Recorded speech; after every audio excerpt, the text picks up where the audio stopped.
This particular sermon goes out to every This American Life fan out there.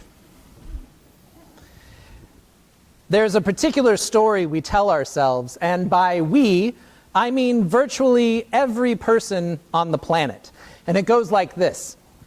There are only 24 hours in every single day. This is something that human beings decided a long time ago. There would be 24 hours in a day, 168 hours in a week. We decided we would have 52 of those weeks, and then the whole cycle turns around and repeats itself. And it's because of this story that we humans have been able to take charge and control over our lives. It's because of this story that we know when to plant crops and when to harvest them. It's because of this story that we know when to expect babies to be born, and we know how to panic if they show up at a time other than what we expect. It's because of this story that we tell ourselves that we know how to spend the hours of any given day and how we decide what work happens when. But if humans created this way of keeping time, then shouldn't humans also have control over it? Like a washing machine or a pulley system, shouldn't clocks and calendars be used for our convenience to make our lives easier? That sounds right, right? So why is it that so many of us feel like we are slaves to our schedules? Well, today we have a sermon in 3 acts demonstrating in real time the power of our creation narrative, not as a one-time story, but as a pattern that repeats itself over and over and over since the beginning as it's described in the book of Genesis. Naming, separating, blessing. Act 1, naming. There's a journalist for the Washington Post named Bridget Schulte who a few years ago discovered a particular story she wanted to investigate. It was so enthralling and detailed and complex that she found herself writing an entire book on the topic. The subject she found for her story was her own life. Specifically, the feeling she had that I think many of us in this room can relate to, a feeling that was so powerful and all-consuming that she gave it a name: the overwhelm. This is how it felt to live my life most days, she wrote. Scattered, fragmented, and exhausting, I was always doing more than one thing at a time and felt I never did any one particularly well. I was always behind and always late, with one more thing and one more thing and one more thing to do before rushing out the door. Entire hours evaporated while I did stuff that needed to get done. But once I'd done it, I couldn't tell you what it was I had done or why it seemed so important. I've worried that I'll face my death and realize that my life got lost in this frantic flotsam of daily stuff, that I'll find that my children grew up right before my eyes, and yet I somehow missed it, that I lived my life on the sidelines, watching time scream past. Caught up in what I've come to call the overwhelm, the thought kept nagging me. Was I not just bad at time, but was I squandering my one and only life? So she went on a journey to figure out how we got here, how it was that she and so many people like her felt so completely overwhelmed by our daily lives. She ended up discovering an entire industry dedicated to studying this very thing, how we spend and manage our time. And one of the researchers she spoke to had some very unsettling news for her. You can't manage time. Time never changes. There will always be 168 hours in a week. What you can manage are the activities you choose to do in that time. And what busy and overwhelmed people need to realize is that you will never be able to do everything you think you need to, want to, or should do. It's common to think that God created out of nothing. Deus ex nihilo, this doctrine that God created everything that is out of the vacuum of space. But when we look at our story, as we shared this morning, that's not the case. Before God created, everything was wild and waste. It was already here. The story actually tells us that God's method of creating has nothing to do with some spontaneous appearance of stuff, but it's a process that begins with naming.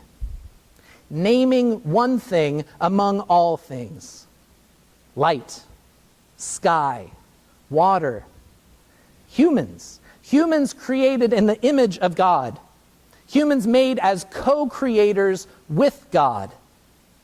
This is the first step to creating anything, giving it a name. Why does life so often feel hopelessly unmanageable? The overwhelm. What do the experts say we do about it? Get past trying to do everything you need, should, or want to do, and start naming what you want your life to be about. Act 2, separating.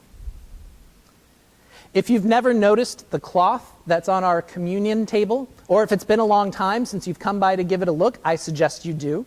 It is one of the most beautiful pieces I've ever seen decorate a communion table. It's a quilt.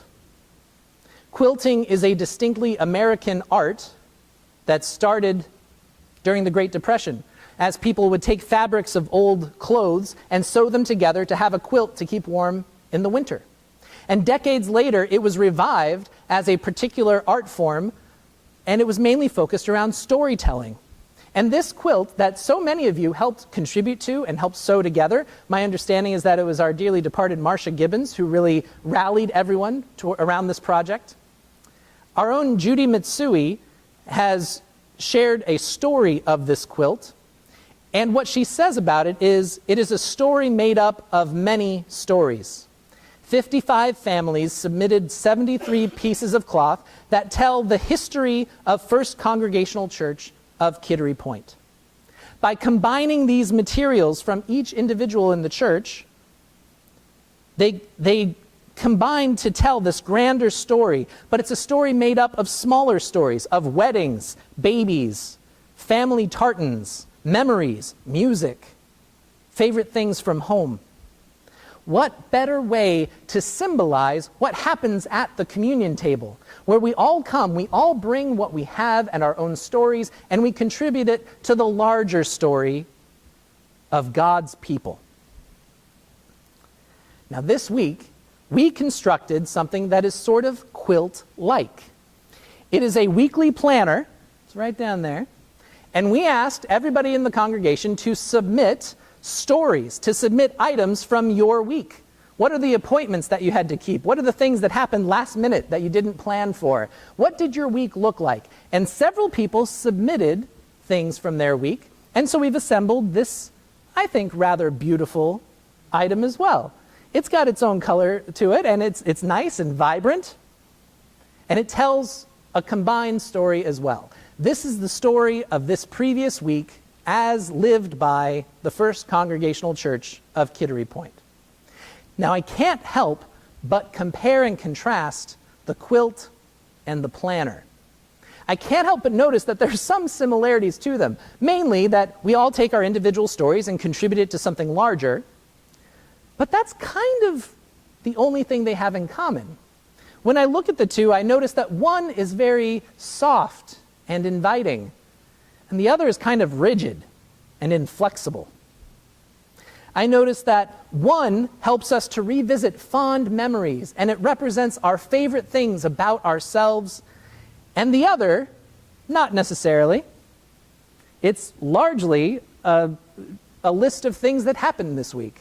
Some of them do reflect who we are very much. Somebody got married yesterday. Other parts of it, cleaning up exploded seltzer water in the kitchen, don't really represent who we are. It's just something that happened.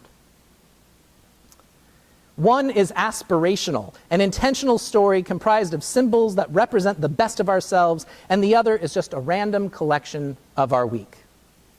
What these two different stories teach us is that after we name what kind of people we want to be, once we have set that intention, then our next step is separating our never-ending laundry list of responsibilities from the actions we are called to take that bring us closer to our goal.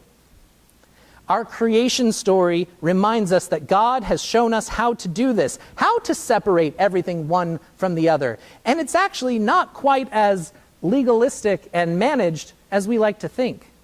The way God separates things is not by nifty outlines and really defined borders.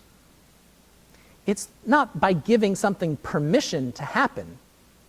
God's way of separating and creating is about persuasion. God didn't command light be separate from the dark, and here's the hard line where you guys are going to separate. God persuaded light to wake up and come out of the darkness. And every morning and every evening, we get to dance in the interplay of those two things being separate yet meeting somehow, with every sunrise and every sunset. God calls, God sings, God persuades, and the entire shape of the universe is changed forever. What is difficult for us to accept is that we are also capable of separating. It just requires us to make choices. And we don't always like making choices. It's difficult for us to accept that we have the power to change the world as we know it. Act 3, blessing.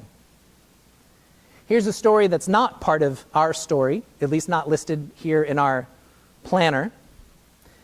In North Dakota, where the Cannonball and Missouri rivers meet, there is a company trying to build a pipeline that would send 500,000 barrels of crude oil a day from the oil fields of North Dakota to another pipeline in Illinois. Currently, representatives of 100 Native American tribes are gathering to protest the construction of this pipeline. And in this protest, in the battleground where this argument is happening, we're really seeing a competition of two differing, not necessarily incompatible, but different stories. One story is the company saying people have needs for energy. Oil is a way of meeting those needs, and we should be able to give it to people in exchange for money. The other story says that these pipelines have a tendency to break. Something that actually happened just this last week in Alabama. And when the pipelines burst open, not only do gas prices go up while the available supply goes down, but the oil that spills is no longer separate. It gets mixed in with our natural environment, with our forests and our rivers, and it contaminates our food and our water. Over 20 million people depend on the water delivered by the Cannonball and Missouri rivers. And the protesters are telling the story that their access to their water should not be put at risk for the sake of someone else's profit. We tell many stories in our lives. And there are many stories being told that we're not even aware of. What we give our time and our attention to is what we bless. God saw everything in creation, and God noticed it, and God said, this is good. This is worthy of my time and my attention. Friends, we are not God. We do not have the capacity to give everything in creation our equal time and attention. So it makes it all the more important that we choose carefully what we do give our time and our attention to. Every day, we are telling the story of our lives and the story of who we are as a people. Every day, whether we are living out our dreams or just barely scraping from day to day, we are blessing our story. We have been given a sacred trust to be God's hands and feet on the earth, to continue naming the love and justice, the hope and the peace that all of us so badly crave for ourselves, and to separate those things from the tasks and the duties that occupy so much of our time. Every day, we have to choose whether we will give our blessing to the very chaos that overwhelms us, or if we will choose to bless the people and activities that serve and protect life itself. It's true, there are only 168 hours in a given week. We live in a physical universe set up by limitations.